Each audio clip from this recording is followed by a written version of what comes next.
अच्छा जी, ज़ुनैर घर पे नहीं था तो इस बात का मैंने पूरा फ़ायदा उठाया और मैं वॉइस ओवर करने बैठ गई। अच्छा, वीडियो स्टार्ट करने से पहले ना मैं ये बताती चलूँ कि कभी-कभी ऐसा होता है कि हम लेडीज़ की तबीयत डाउन हो रही होती है, लेकिन फिर भी हमें खड़ा होना पड़ता है कि अगर हम नहीं खड़े होंगे तो फिर बच्चों का कैसे दिन चलेगा।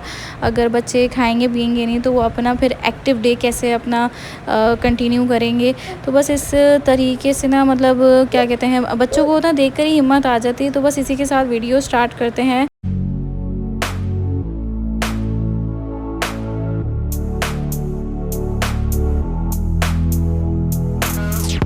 अस्सलामुअलैकुम, क्या हाल है सबका। Welcome back to my channel.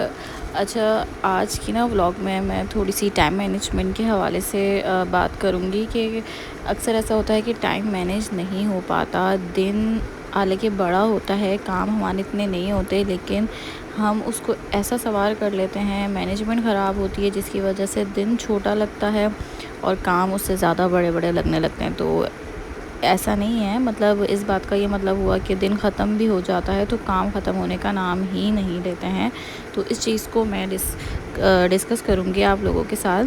पता है, अक्सर ऐसा होता है कि हमने कोई प्लानिंग नहीं करी हुई होती कि हमें सुबह उठते ही काम काज से फारिग होने के बाद कौन सा ऐसा काम करना है जो बस काम करके वो बस उसको ख़त्म कर लिया जाए। हमें पता ही नहीं होता हमें कहाँ से स्टार्ट करना है, कहाँ से एंड करना है।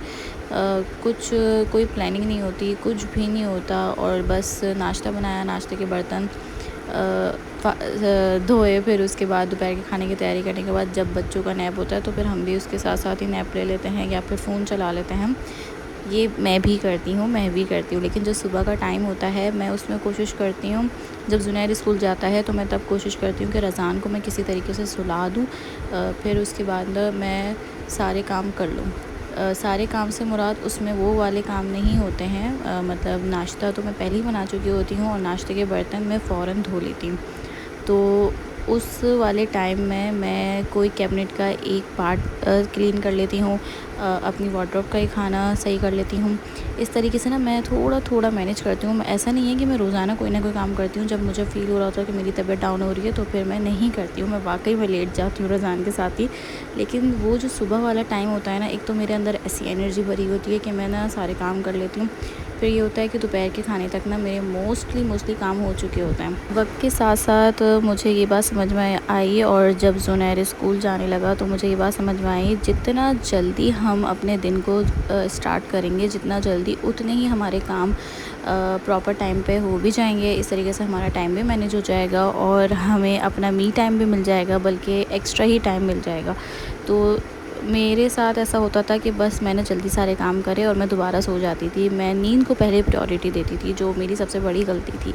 आहिस्ता मुझे समझ में आया कि नहीं, अगर मैं नींद को पहले प्रायोरिटी नहीं दूँगी तो फिर मेरे सारे काम ख़त्म हो जाएंगे और फिर इतना मेरे पास टाइम बचेगा कि मैं उसमें मैं अपने बच्चों को भी टाइम दे सकती हूँ। मैं बच्चों पे कोई चिड़चिड़ा पन नहीं दिखा सकती, बिला वजह का मैं उनको डांट नहीं सकती। तो इस तरीके से मुझे आहिस्ता ये बातें समझ में आने लगीं। मंडे के दिन ऐसा होता है कि मुझसे ना चीज़ें मैनेज नहीं हो पाती, क्योंकि वो वीकेंड आ चुका होता है तो बस कुछ भी प्रॉपर नहीं हो पा रहा होता है। तो मंडे के दिन मैं क्या करती हूँ, एक दिन पहले ही मैं डिसाइड कर लेती हूँ, मतलब जो मेरी मंडे से रूटीन स्टार्ट होती है वो मेरी फ्राइडे तक रूटीन चल जाती है। फिर सैटरडे संडे ज़ुनैर का भी ऑफ़ होता है, ज़ुबैर का भी ऑफ़ होता है, तो बस इसलिए थोड़ी सी ज़रा सुस्ती चढ़ जाती है। लेकिन मंडे टू फ्राइडे मेरी जो रूटीन होती है वो ये होती है कि मैं कोशिश करती हूँ कि मैं एक दिन पहले ही डिसाइड कर लूँ कि मुझे क्या पकाना है और उसके अलावा मुझे कोई एक्स्ट्रा काम करने हैं तो वो क्या काम करने हैं, और कोई ऐसा बड़ा काम जो मुझे डिटेल में उसको डीप क्लीनिंग करनी हो तो उसमें मुझे क्या करना है। तो ये सब ना मेरे दिमाग में ना 100 चीज़ें चल रही होती हैं, तो इस तरीके से थोड़ा सा मैनेज हो जाता है। अब मुझे पता होता है कि मुझे क्या खाना बनाना है तो मैं नाश्ते के बाद फ़ौरन उसको पकाने लग जाती हूँ। मैंने अगर ये डिसाइड करा होता है कि मुझे पुलाव बनाना है तो मैं उसकी यखनी नाश्ते के साथ साथ ही चढ़ा देती हूँ कि आधा काम मेरा नाश्ते के वक्त हो जाए, कि बस बाकी का काम मैं फिर बाद में कर लूँ एकदम। अब ऐसा नहीं है कि नाश्ता करा, नाश्ते के बर्तन धोए, फिर उसके बाद जाके मैं फिर पुलाव के लिए यखनी चढ़ाऊँ, तो उसमें तो फिर बहुत ज़्यादा टाइम लग जाएगा। ये एक एग्ज़ाम्पल दे रही हूँ कि किस तरीके से अगर एक दिन पहले सब डिसाइड हुआ होगा तो फिर इस तरीके से थोड़ी सी आसानी हो जाएगी मैनेज करने में टाइम को। अच्छा, कोशिश मेरी ये होती है कि मैं एक टाइम पे ना बस 2 काम कर लूँ, उससे ज़्यादा नहीं करूँ, क्योंकि मुझे भाई अपने आप को थकाना भी नहीं है, क्योंकि अगर मैं ही बीमार पड़ गई तो फिर मेरे बच्चे कौन देखेगा। हस्बैंड तो ऑफ़िस गए हुए होते हैं, फिर उनको भी परेशान करना सही नहीं लगता, तो इसलिए मैं अपने आप का भी ख़्याल रखती हूँ इस वे में कि मैं बस एक टाइम में 2 काम कर लूँ, 2 से ज़्यादा काम नहीं करूँ। अपने आप को टार्ज़न बनाने की मैं बिल्कुल कोशिश नहीं करती।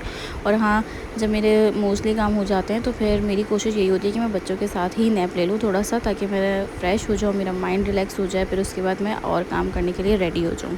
क्योंकि मुझे पता होता है कि इन सब के बाद जब ज़ुनैर स्कूल से आएगा ना, तो बस फिर मुझे कोई भी इतना ज़्यादा टाइम नहीं मिल पाता है। उसको खाना खिलाना होता है, फिर उसके बाद दोपहर के बर्तन हो जाते हैं हम लोगों के। हालाँकि सिर्फ़ हम माँ बेटे ही होते हैं घर में, तो हमारे को इतने बर्तन नहीं होते, लेकिन वो 2 प्लेट भी मैं फिर जल्दी हाथ के हाथ धो लेती हूँ। फिर उसके बाद जब ज़ुनैर ट्यूशन चला जाता है ना, फिर जो मैं सुकून से और काम कर लेती हूँ ना, वो फिर उसमें इतनी एनर्जी नहीं होती है जितनी सुबह के टाइम में उसके स्कूल जाने के बाद एनर्जी आती है। इन सब बातों का मतलब ये है कि जब डिसाइड हुआ होता है तो 50% हमारा काम जो है नाश्ते के वक्त या नाश्ते से पहले हो चुका होता है, और बस हमारा 50% ही रह जाता है, तो हम नाश्ते के बर्तन के बाद कर लेते हैं। फिर उसके बाद अपना सबसे जो इम्पोर्टेंट काम होता है रूम समेटना, बेड समेटना, और सबसे ज़्यादा इम्पोर्टेंट काम वो होता है। सिर्फ़ यही नहीं होता कि किचन में ही सारी ज़िंदगी होगी, नहीं भाई, किचन के अलावा फिर कमरे को भी समेटना होता है, बेड को भी समेटना होता है। कोशिश होती है कि मैं मल्टीटास्किंग काम कर लूँ, जो कि कभी-कभी नहीं हो पाते, लेकिन कभी-कभी हो जाते हैं। तो जब हो जाते होते हैं ना, तो दिन बड़ा अच्छा लग रहा होता है, माइंड रिलैक्स हुआ होता है, सैटिस्फिकेशन अलग आ रही होती है, अंदर से फीलिंग अलग आ रही होती है सैटिस्फिकेशन की। तो बस सुस्ती जिस दिन मैं छोड़ती हूँ ना, मेरे बहुत सारे काम हो जाते हैं और मैं बहुत रिलैक्स होती हूँ। इतना रिलैक्स कि मैं फिर अपना फ़ोन भी चला रही होती हूँ। ऐसा नहीं है कि मैं फ़ोन नहीं चलाती पूरा दिन, नहीं भाई, मैं भी आप लोगों की तरह ही फ़ोन मेरे हाथ में रहता है हर वक्त, लेकिन उसके साथ-साथ काम भी हो रहे होते हैं मेरे। जब ज़ुनैर स्कूल गया हुआ था, वो वाली एनर्जी की मैं बात कर रही हूँ। अच्छा, इसके अलावा मैं यहाँ पे चिकन को वॉश कर दिया था। फिर अच्छा, ये वाली वीडियो मैंने पहले भी आप लोगों के साथ शेयर करी थी, लेकिन अभी जो मैं टाइम मैनेजमेंट के हवाले से वीडियो बना रही थी, तो इसलिए मैंने इसको भी इस वीडियो में ऐड कर लिया था। तो मैं चिकन इस तरीके से ही फ्रीज़ करती हूँ। चिकन हो, बीफ हो, कुछ भी होता है ना, मैं उसको प्लास्टिक बैग में करके रख लेती हूँ, क्योंकि मेरा डीप फ्रीज़र है, तो उसको ना ऑर्गेनाइज़ करना थोड़ा-सा मेरे लिए हार्ड हो जाता है, क्योंकि उसमें एक तो ऐसी चीज़ें गुम हो जाती हैं जैसे वो मिल ही नहीं रही होती। तो फिर मैं क्या करती हूँ, चीज़ों के मैंने सेक्शंस बनाए हुए हैं कि बड़े-बड़े मैंने कंटेनर्स जमा करे हुए हैं। तो एक कंटेनर चिकन का होता है, दूसरा कंटेनर बीफ का होता है, तीसरा कंटेनर मेरे टमाटर से भरा पड़ा होता है। तो इस तरीके से ना मैंने बड़े-बड़े कंटेनर्स जमा करे हुए हैं, तो फिर मैं अपने डीप फ्रीज़र में मैं फिर उनको रखती हूँ। तो इस तरीके से मुझे आसानी नहीं होती। मैं जब भी अपना फ्रिज खोलती हूँ, तो जो चीज़ मुझे चाहिए होती है ना, वो थोड़ी-थोड़ी सिमटी हुई दूर से ही नज़र आ जाती है। तो आसानी हो जाती है कि जो चीज़ निकालनी है वो निकाल लेती हूँ, फ़ौरन ढूँढना नहीं पड़ता, क्योंकि डीप फ्रीज़र खोलते ही ना, मतलब आँखें ऐसी-ऐसी भाग रही होती हैं कि जो चीज़ चाहिए होती है वो चीज़ मिल नहीं रही होती, जबकि वो चीज़ सामने ही होती है। मुझे पता नहीं क्यों वॉइस ओवर करना बहुत ज़्यादा मुश्किल लगता है। मैं कभी-कभी सोचती हूँ म्यूज़िक लगा दूँ, लेकिन नहीं यार, व्लॉग्स में जब तक वॉइस ओवर ना हो तो उससे काम नहीं चल सकता।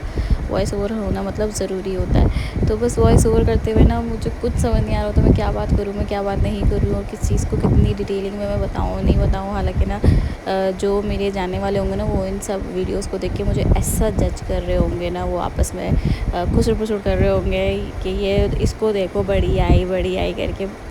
लेकिन ख़ैर है, उनके लिए वीडियोज़ ये बिल्कुल भी नहीं है। जो मुझे नहीं जानते होंगे ना, वो वाले व्यूअर्स मेरे फ़ेवरेट होंगे यार, क्योंकि मैं उन्हीं के लिए मेहनत कर रही होती हूँ।